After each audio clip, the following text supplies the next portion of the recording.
Good evening and welcome to Orenda Books at Bedtime. I'm Karen Sullivan, publisher of Orenda Books, and I'm really excited to introduce another author to you tonight, reading from the comfort of his own home, and this one's a cracker.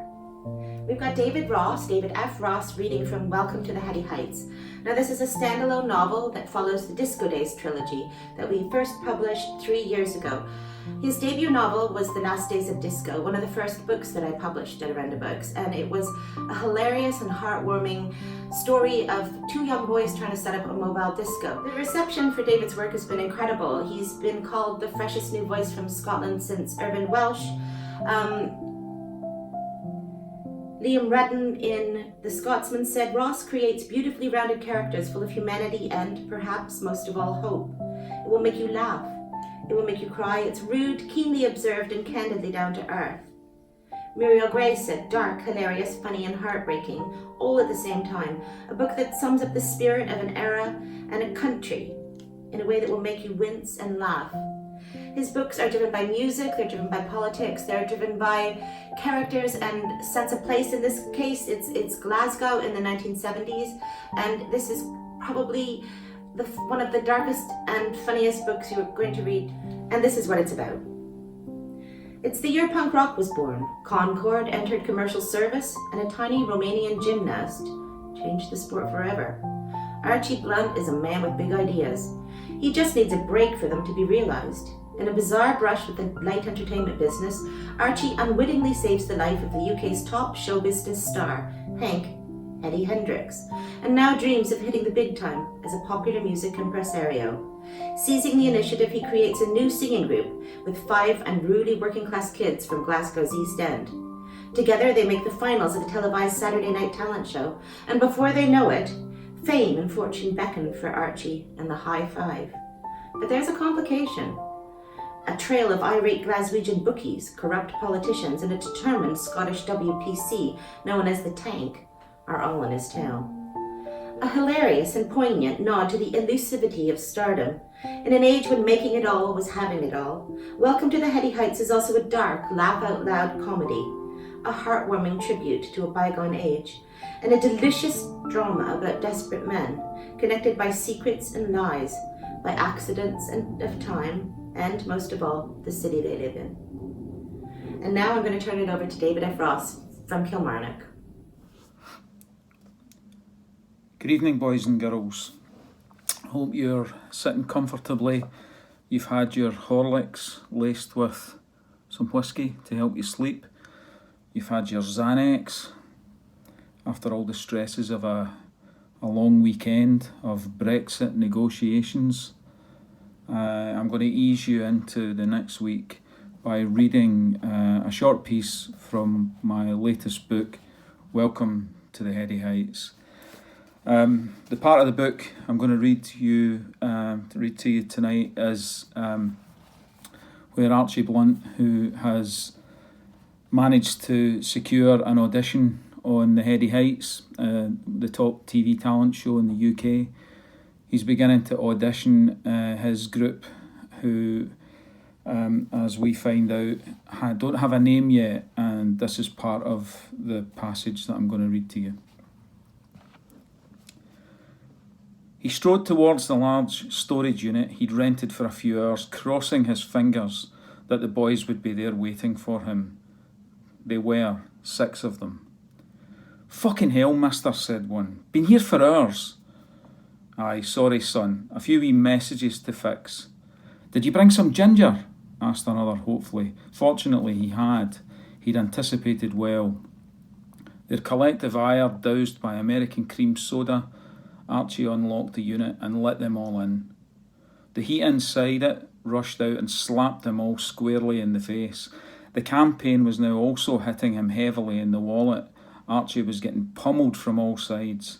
Getting the car fixed, securing Sledge's day release, and the hire of the rehearsal unit had cost him almost 100 in total. And he needed outfits for them, although Bazooka Joe would help limit that damage. The payoff from the corporation had all but gone, only his superannuation remained until the wigwam squared him up.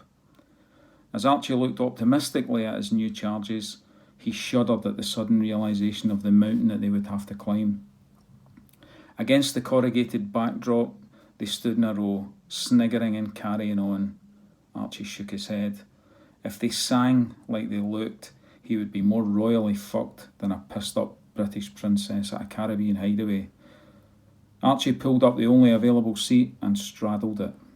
His arms folded on its metal-framed back. He scanned the six, left to right. Despite the lack of introductions, he could have picked all of them out of a police lineup.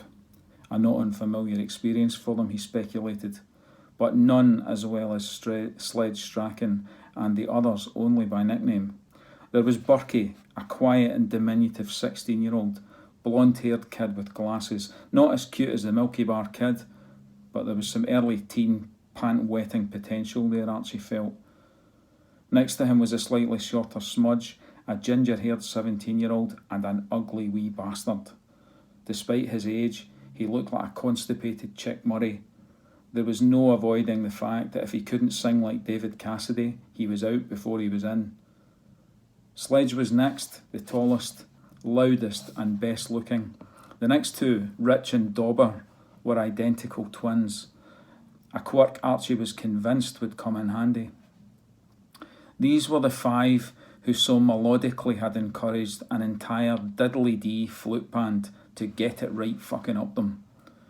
The last in line was the 19-year-old manky Marvin Mountjoy. He hadn't been invited by Archie, but he knew him as one of the many sons of Borstal Barry Mountjoy, a bona fide headcase, who'd acquired his moniker because he'd burned the Borstal he'd been raised in to the ground. "There can only be 5 of yous in the band," said Archie eventually. "Why no 6, eh? Was it the Jackson 6? No, so stop being awkward." "Marvin's coming with us. He came up with the name," countered Sledge. "Eh? What name?" Archie was blindsided. "I've got yous a name."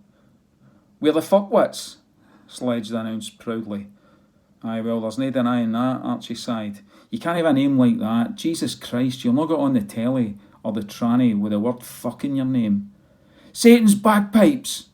screamed manky Marvin. "Right, you fucking out," Archie pointed to the door.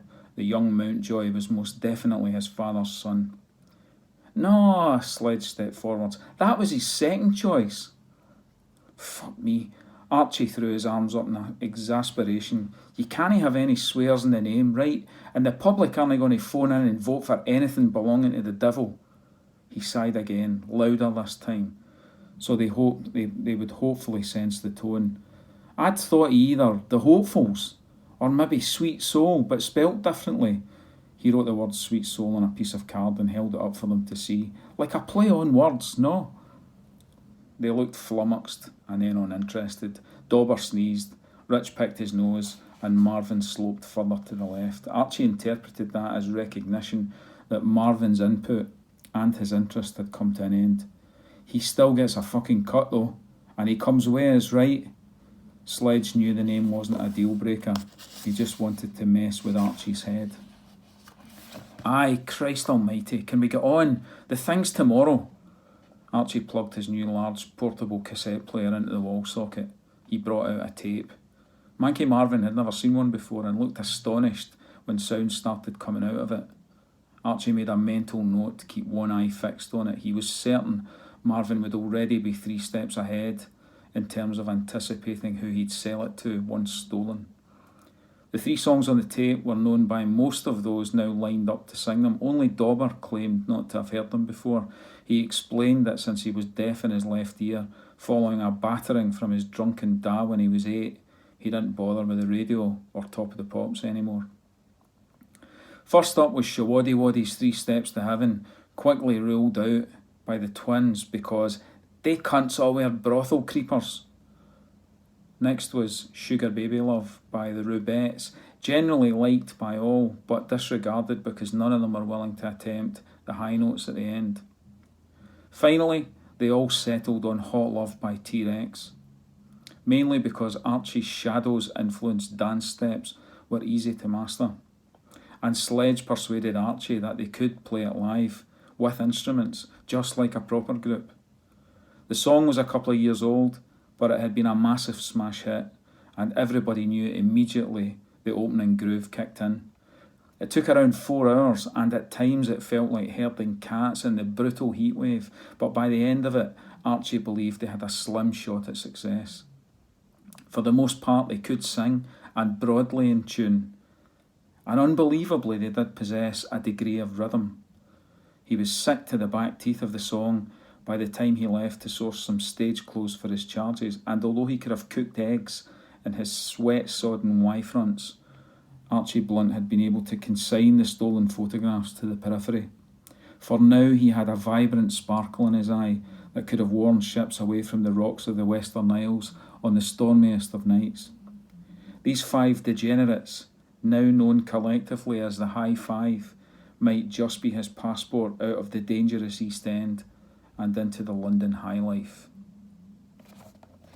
Ladies and gentlemen, boys and girls, welcome to the Heady Heights. Good night, sleep well. Thank you so much, David. That was amazing. And thank you for listening. We'll see you next Sunday, 8 p.m., for another episode of Orenda Books at Bedtime.